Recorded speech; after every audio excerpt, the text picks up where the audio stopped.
Salatullah salamullah ala taha rasulillah.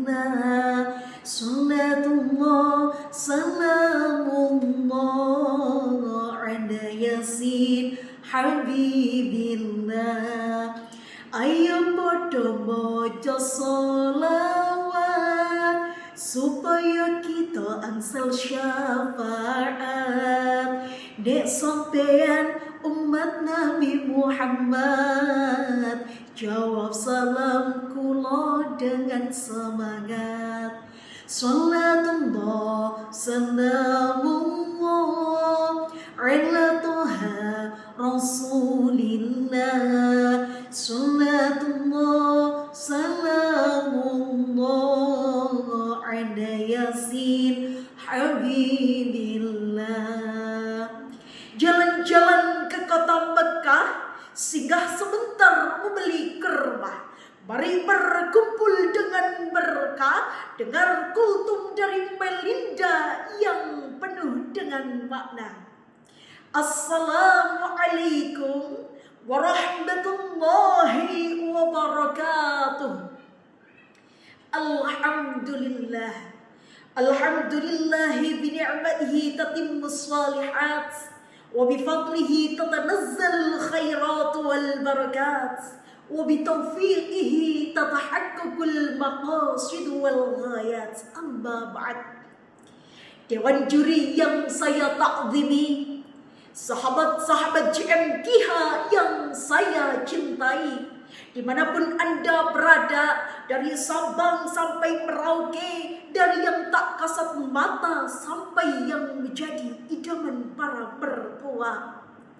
Seiring puji yang tak pernah henti, hanyalah milik Allah yang Maha Suci. Senandung rindu yang tak pernah layu, hanyalah milik Allah yang Maha Tahu. Segenap sanjung tertumpu, hanyalah milik Allah yang Maha Agung.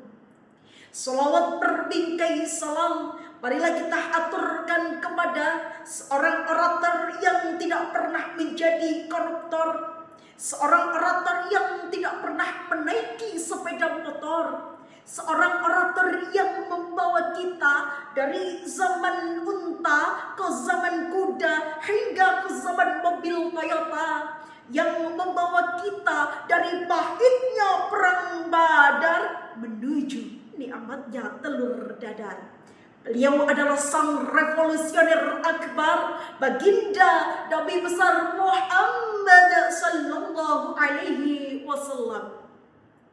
Sahabat-sahabat JMKH yang saya cintai, pada kesempatan yang penuh bahagia ini, berdirinya saya di sini bukan untuk memamerkan wajah saya yang cantik nan aduhai ini, namun berdirinya saya di sini untuk menyampaikan sebuah kultum singkat yang berjudul Peristiwa Isra dan Mi'raj Nabi besar Muhammad sallallahu alaihi wasallam. Sahabat-sahabatku JMKH dimanapun Anda berada, Isra Mi'raj merupakan salah satu peristiwa luar biasa dalam sejarah Islam.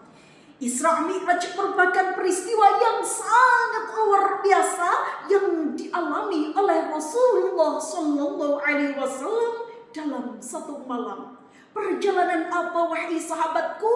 Perjalanan dari Masjidil Haram ke Masjidil Aqsa, kemudian dilanjutkan naik ke Sidratul Muntaha atau langit ketujuh. Untuk apa wahai sahabatku? Untuk menerima salat lima.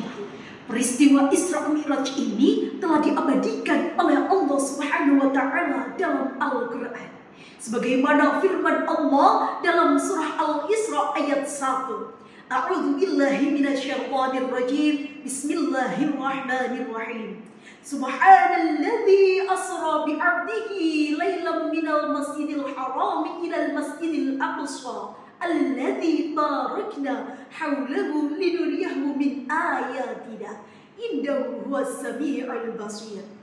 Sahabatku tercinta, peristiwa ini terjadi dalam satu malam, bukan karena kekuatan manusia akan tetapi karena kekuasaannya Allah Subhanahu wa Ta'ala, perjalanan Rasul dari Masjidil Haram ke Masjidil Aqsa ini tidak dapat dijangkau oleh makhluk manapun kecuali atas izin Allah Subhanahu wa Ta'ala. Hal ini menunjukkan bahwasannya bagi Allah tidak ada yang mustahil. Isra Mi'raj ini terjadi pada masa yang sangat berat bagi Nabi Muhammad sallallahu alaihi wasallam yang dikenal dengan tahun kesedihan.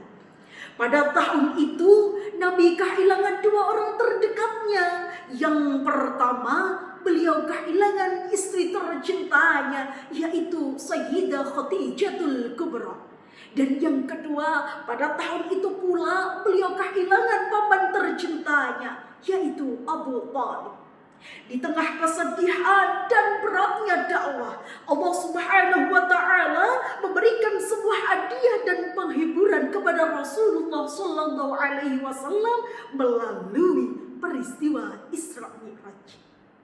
Dalam perjalanan Mi'raj inilah Nabi Muhammad sallallahu alaihi wasallam menerima perintah salat yang awalnya salat diwajibkan sebanyak 50 waktu sehari semalam.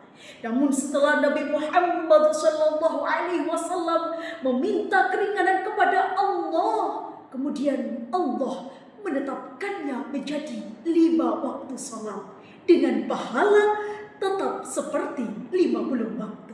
Sahabat puji MGH yang dimuliakan oleh Allah Subhanahu wa Ta'ala, inilah bukti betapa istimewanya salat. Salat adalah satu-satunya ibadah yang diperintahkan langsung oleh Allah Subhanahu wa Ta'ala tanpa melalui perantara dan menjadi tiangnya agama. Jika sholat kita baik dari segi waktu, bacaan dan kekhusukannya, maka dunia kita akan baik-baik saja. Jangan sampai kita merayakan Isra Mi'raj setiap tahun, akan tetapi kita masih sering meninggalkan sholat. Betul? Oleh karena itu sahabatku, marilah kita jadikan Isra Mi'raj ini sebagai momentum untuk yang pertama meningkatkan keimanan dan ketakwaan, yang kedua menjaga salat 5 waktu, yang ketiga bersabar dalam menghadapi ujian hidup, yang terakhir selalu meneladani akhlak Rasulullah sallallahu alaihi wasallam. Semoga Allah Subhanahu wa Ta'ala menjadikan kita sebagai hamba-hambanya yang senantiasa menjaga sholat dan istiqomah dalam kebaikan. Sekian kultum dari saya. Wa in wajadtum minna khata'a fahuwa min nafsina, wa in wajadtum minna sawaban fahuwa min Allah Ta'ala. Wa kafa bihadha kalami wa atlubu min sayda qulubikumul arfa. Wa akhiran aqulu lakum thumma assalamu alaikum wa rahmatullahi wa barakatuh.